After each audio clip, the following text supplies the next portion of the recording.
So this week we're talking about the stages of team development, which, as you can see from our little slide here, consists of forming, storming, norming, performing. Some people like to add in a fifth stage, which is adjourning.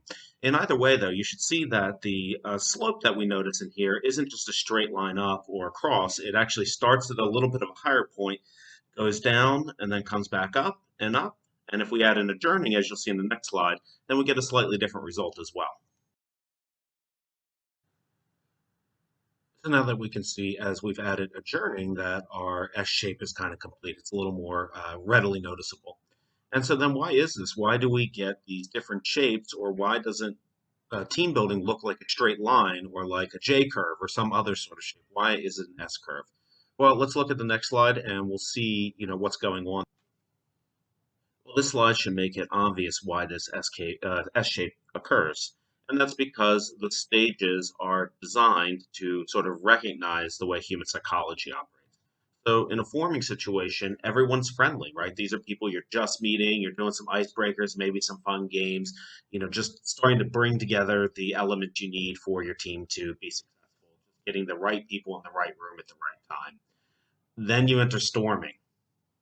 And this is where you hit the resistance, this is where you hit the wall. Now everybody's spouting their own ideas. Everybody has a way they think this project should go, and nobody's on the same page. It's up to the leader many times to do the strategies that we see, normalizing, encouraging leadership, stepping in and helping out. But of course, the performance of the team is going to suffer, and thus we see that decline. However, as we begin to enter the next phase, norming is we're sort of getting together, we're reconciling, we're working together, we're engaged, we're making our work our own. We become more comfortable with our teammates. We're no longer in strife with one another. The leader is now able to effectively manage the project, and the team is really, getting its stuff together. Norming is really the biggest part of the project, where all the actual work is getting done. But of course, you don't hit the height until you get to performing. Just like a symphony practices for days, weeks, months to perform one concert, a group of actors get together and they practice again and again and again to give maybe one big live performance. So too does a team experience a similar situation. You hit that peak, you hit that high, you perform, you show your audience, your boss, the board, the public, whoever it is, all of the accomplishments that you've made. All the research studies are published, all the facts come out, all the evidence is there. And of course, for a lot of people, that's where it ends. However, I like adding this fifth step, adjourning, even though it does lower the tempo back down, cool things off. It gives those who participate in the project a little bit of a chance to reflect, to calmly think about, what accomplished and wasn't accomplished in the project, and sort of learn lessons for the next time that they are on a project.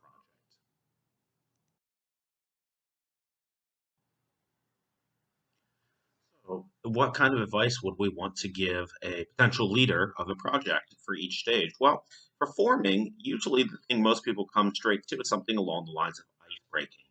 And ice breaking is best accomplished through a series of games. This one here I put up is just a simple bingo card, and it allows you to see who on the team has a birthday this month, or is left-handed, or who's run a marathon, or who dislikes chocolate.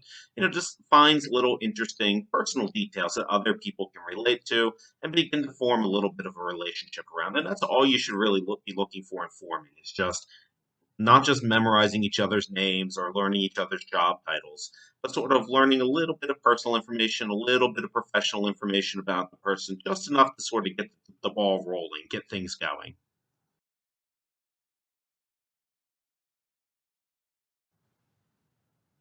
Uh-oh, this isn't good. Looks like our ship has sunk, right?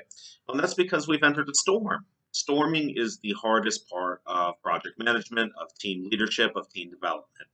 Storming is where you've got past the icebreaker stage, we all now know each other, and we all hate each other.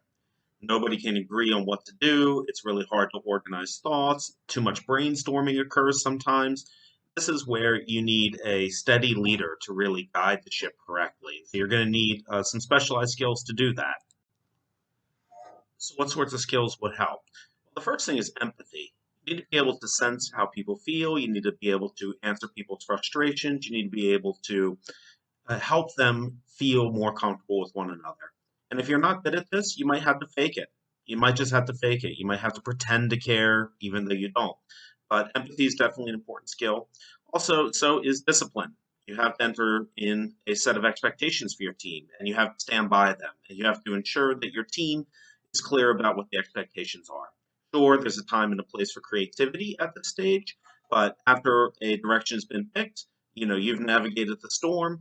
It's now time for us to move on to the next step. And sometimes that does require a little bit of discipline, a little bit of rigidity, but it is important to ultimately work through the storm and get into the smooth sailing ahead.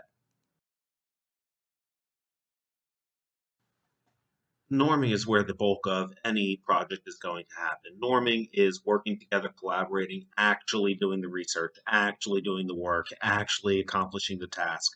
So now that we've gotten through the storm, everybody's on the same page, we have a set of goals in mind. Probably the biggest skill to have at this point is to be able to break things down into steps. You need to set clear goals, you need to set clear timetables, you need to set a clear direction, budget, whatever else may be going on. As a leader, of course, you're going to need input from your subordinates, but you're going to really need to take charge and sort of create that skeleton that your employees are going to hang the meat around, so to speak. This is the ugly part. This is where the sausage gets made, but it's also the most important part and the one that is going to set you up to perform well.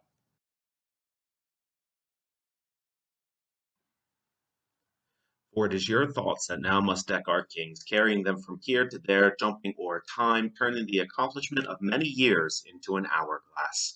It's what Shakespeare says in the opening of Henry V, and it's really the essence of performing. Performing can be, as in our picture here, a symphony. It can be a business presentation. It can be a publishing of the results that have been found. Performing takes many different forms, but it's all the same. It's taking all the work you did in norming, all the pieces have come together, everything is working correctly. So how do you get there? What's the best thing you can do? Well, help people overcome their stage fright.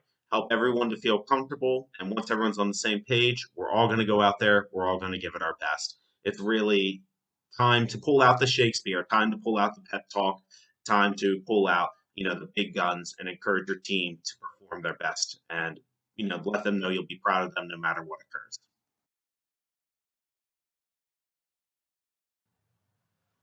And finally, we reach adjourning, our fifth stage. Some people consider it optional. Here, the only advice I would give is to encourage your team to be brutally honest. Go through everything, do a really good, thorough post-mortem examination of the project. What things worked, what things didn't work, was my icebreaker effective? Did I help to get you guys all on the same page in storming? Did you feel like we normalized and jived well as we were, getting through the work? How was our performance? Critique ourselves. Honesty is really the only thing that's going to help in a journey because it's really more of an exercise in wisdom than in capitalism. It's not going to make you any money.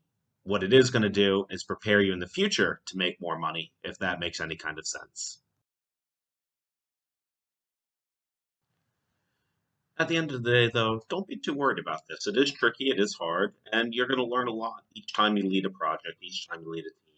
No one is going to be a good or perfect leader on the first go of things. And so, try to stick to the rules, try to stick to the plan, try to emphasize each step and recognize as you're moving through each step. And really, that's the best advice I can give you is, calm down, relax, keep a clear head, and do your best. You're going to get better at it the more you do it. Just like any skill, you develop it by doing it.